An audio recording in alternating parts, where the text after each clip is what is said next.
Hello and welcome back to my YouTube channel. Hope are all doing well. तो आज हम यहाँ पर सिर्फ और सिर्फ कुछ एक क्वेश्चंस को रिवाइज करेंगे। अब रिवाइज किस तरह से करेंगे, तो ज़्यादा डिटेल में हम इन क्वेश्चंस को डिस्कस नहीं करेंगे। सिंपल मैं आपके सामने क्वेश्चन पढ़ूंगा और आंसर आपको बता दूंगा। बाकी कम समय में ज़्यादा क्वेश्चन को डिस्कस करने की कोशिश की जाएगी। बाकी अभी तक अगर आपने हमारे चैनल को सब्सक्राइब नहीं किया है तो चैनल को सब्सक्राइब कर दें, साथ में बेल आइकन को जरूर प्रेस करें, साथ में इस वीडियो को लाइक जरूर कर दें। क्वेश्चन नंबर 1, किन्नर देश बुक इज रिटन बाई। तो किन्नर देश पुस्तक जो है तो किसने लिखी है, तो वो लिखी है राहुल सांस्कृत्यान ने। ऑप्शन बी करेक्ट हो जाएगा। ऑप्शन सी में देखो रणजौर सिंह, तो रणजौर सिंह ने तारीख रियासत सिरमौर लिखी हुई है। ऑप्शन डी में देखो टी.एस. नेगी, इन्होंने शेड्यूल ट्राइब ऑफ हिमाचल प्रदेश पुस्तक लिखी हुई है, ये भी आपने ध्यान में रखना है। अगला question, the oldest hydel project in Himachal Pradesh is. तो हिमाचल प्रदेश का सबसे पुराना हाइडल प्रोजेक्ट कौन सा है, तो वह है शानन। ऑप्शन ए यहाँ पर करेक्ट हो जाएगा। ये है कहाँ पर, तो ये है मंडी जिले में। कौन सी नदी पर निर्मित है, तो यह है ब्यास नदी पर निर्मित है। और इसकी टोटल कैपेसिटी कितनी है, तो इसकी टोटल कैपेसिटी है 110 मेगावाट, ये भी आपने ध्यान में रखना है। अगला question, which district in Himachal Pradesh is the highest producer of mango. तो हिमाचल प्रदेश में आम का सबसे बड़ा उत्पादक जिला कौन सा है, तो वह है कांगड़ा। Option A correct. अगर पपीता आपसे पूछेंगे तो वो सबसे ज़्यादा उत्पादन कौन सा जिला करता है, तो वो करता है हमीरपुर, ये भी आपने ध्यान में रखना है। अगला क्वेश्चन, क्वेश्चन नंबर हमारा 4 है, Indian Institute of advance studies is located at which place in Himachal Pradesh. तो हिमाचल में कहाँ पर Indian Institute of advance studies है, तो वह है समरहिल शिमला में। ऑप्शन ए करेक्ट हो जाएगा। अगला question, the first vice chancellor of Chaudhary Shravan Kumar Himachal Pradesh Krishi Vishwavidyalaya Palampur was. तो सबसे पहले यहाँ पर आपसे पूछा गया है कि चौधरी श्रवण कुमार जो हिमाचल प्रदेश कृषि विश्वविद्यालय है जो कि पालमपुर में है, तो उसके पहले उपकुलपति कौन थे, तो पहले उपकुलपति कौन थे, तो वो थे एच.आर. कालिया यानी कि हेतराम कालिया। ऑप्शन ए यहाँ पर करेक्ट हो जाएगा। बाकी कृषि विश्वविद्यालय हिमाचल में कहाँ पर है, तो वो है पालमपुर में। और इसकी स्थापना कब की गई थी, इसकी स्थापना 1978 में की गई थी, ये भी आपने ध्यान में रखना है। अगला question, Kunihar valley is located in which district of Himachal Pradesh. तो हिमाचल में कहाँ पर कुनिहार वैली है, तो वो है सोलन में। और सोलन में ही जो है तो Doon valley, Sapron valley, Sirsa valley, Kunihar valley, Gambhar valley, ये सारी की सारी वैलीज कहाँ पर हैं, तो ये हैं सोलन में, ये भी आपने ध्यान में रखना है। अगला question, Badal glacier is located in which district of Himachal Pradesh. तो हिमाचल के कौन से जिले में बादल ग्लेशियर है, तो वो कहाँ पर है, तो वो है कांगड़ा में। ऑप्शन सी करेक्ट हो जाएगा। अगला question, Lord Mayo visited Shimla in which year. तो लॉर्ड मेयो ने किस वर्ष जो है तो शिमला की यात्रा की हुई थी, मैं आपको बहुत बार बताता हूँ, 1871 1871 में। ऑप्शन बी करेक्ट है। और शिमला आने वाले पहले जो वाइसराय थे वह कौन थे, तो शिमला आने वाले पहले वाइसराय कौन थे या फिर पहले गवर्नर जनरल कौन थे, तो वो थे लॉर्ड एमहर्स्ट, ये भी आपने ध्यान में रखना है। अगला question, Hamirpur town was founded by. तो हमीरपुर कस्बे की स्थापना किसके द्वारा की गई थी, तो वो की गई थी हमीर चंद के द्वारा। ऑप्शन सी यहाँ पर करेक्ट हो जाएगा। बाकी देखो मोस्ट इंपॉर्टेंट, अभी तक अगर आपने हमको टेलीग्राम और इंस्टाग्राम पे फॉलो नहीं किया है तो वहाँ पर जाकर फॉलो कर ले, लिंक आपको डिस्क्रिप्शन में मिल जाएगा। बाकी देखो लिंक कई बार चलता नहीं है, तो आपको सिंपली टेलीग्राम पे जाना है और @लेट्स प्रिपेयर टू सर्च करना है, आपको हमारा चैनल मिल जाएगा। उसी प्रकार आपको इंस्टाग्राम पे जाकर के लेट्स प्रिपेयर टुगेदर सर्च करना है। अगर कोई क्वेरी होगी तो आप मुझे इंस्टा पे मैसेज कर सकते हैं। नेक्स्ट क्वेश्चन, क्वेश्चन नंबर हमारा 95 है, which is the lightest gas. तो सबसे हल्की गैस यहाँ पर कौन सी है, तो सबसे हल्की गैस हो जाएगी हाइड्रोजन। ऑप्शन बी यहाँ पर करेक्ट हो जाएगा। अगला question, the hardest substance available on the earth is. तो पृथ्वी पर उपलब्ध सबसे कठोरतम पदार्थ कौन सा हो जाएगा, तो वो हो जाता है हीरा। ऑप्शन सी यहाँ पर करेक्ट हो जाएगा। अगला question, which is used as filler in rubber tyres. तो रबड़ टायर में किसका उपयोग जो है तो पूरक के रूप में किया जाता है, तो वह किसका किया जाता है, तो वो किया जाता है कार्बन ब्लैक का। ऑप्शन डी यहाँ पर करेक्ट हो जाएगा। अगले क्वेश्चन की बात करें, क्वेश्चन नंबर हमारा 98 है, the best colour for a sun umbrella will be.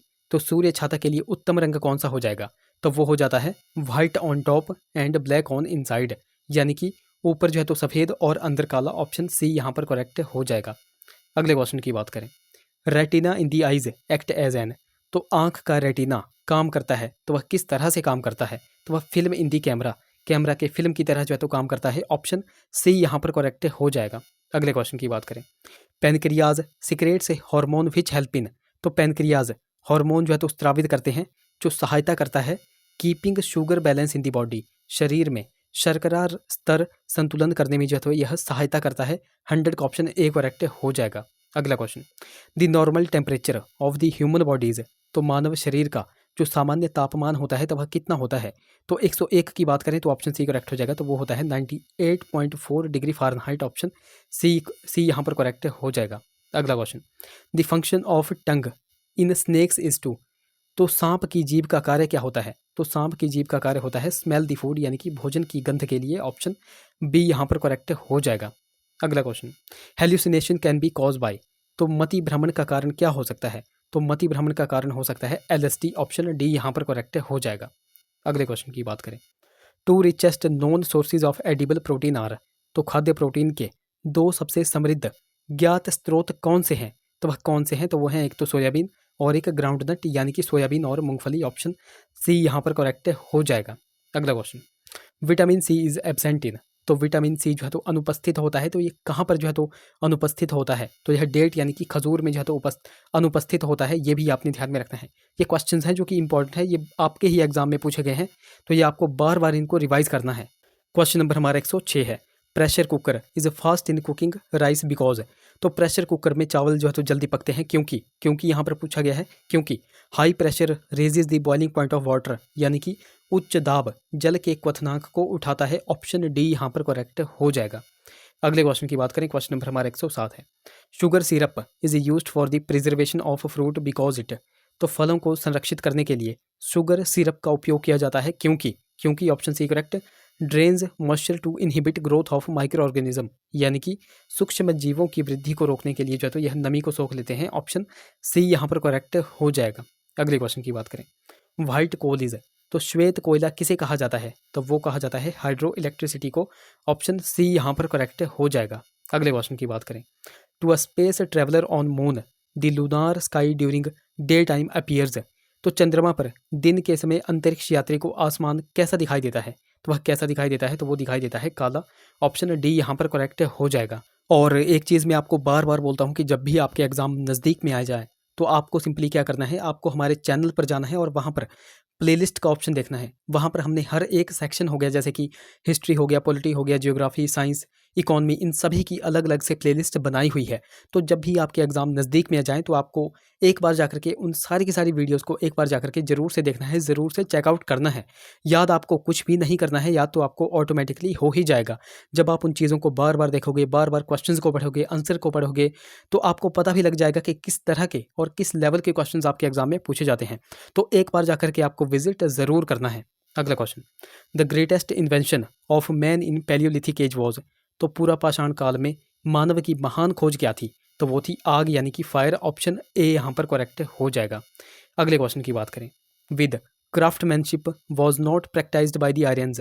तो कौन सी शिल्पकारिता आर्यों में प्रचलित नहीं थी? तो नहीं कौन सी थी? तो वो थी ब्लैक स्मिथ, यानी कि लोहार। ऑप्शन डी यहाँ पर करेक्ट हो जाएगा। अगला question, the original teachings of Mahavira are contained in which of the following text. तो महावीर की जो मूल शिक्षाएं हैं तो उनको किस ग्रंथ में संग्रहित किया गया है? तो उनको किया गया है पूर्वा में। ऑप्शन बी देखो यहाँ पर बिल्कुल करेक्ट हो जाएगा। अगले क्वेश्चन की बात करें, which ruler is most famous for building a large number of canal for irrigation. तो कौन सा ऐसा शासक था जिसने सिंचाई के लिए अधिक संख्या में नहरों को बनाने के लिए सर्वाधिक वह प्रसिद्ध था? तो वह कौन सा था? तो वो था obviously Firoz Shah Tughlaq. Option B देखो यहाँ पर बिल्कुल करेक्ट हो जाएगा। अगले क्वेश्चन की बात करें, which Mughal emperor gave land for the construction of the Golden Temple at Amritsar. तो अमृतसर में स्वर्ण मंदिर के निर्माण के लिए कौन से मुगल शासक ने भूमि प्रदान की थी? तो वह किन के द्वारा दी गई थी? तो वो दी गई थी अकबर के द्वारा। ऑप्शन ए यहाँ पर करेक्ट हो जाएगा। और अकबर ने ये भूमि जो है तो गुरु रामदास, जो कि तीसरे नंबर के गुरु थे, उनकी पुत्री बीबी भानी को दी थी। किनको दी थी? बीबी भानी को। और ये टोटल भूमि थी 500 बीघा। और ये जो बीबी भानी है, इन्हीं के पति का नाम था रामदास, जो कि सिखों के चौथे गुरु हुए थे। ये भी आपने ध्यान में रखना है। अगले क्वेश्चन की बात करें, the Khajuraho shrines built by Chandela ruler are dedicated to. तो चंदेल शासकों द्वारा निर्मित खजुराहो मंदिर जो है तो किसको समर्पित हैं?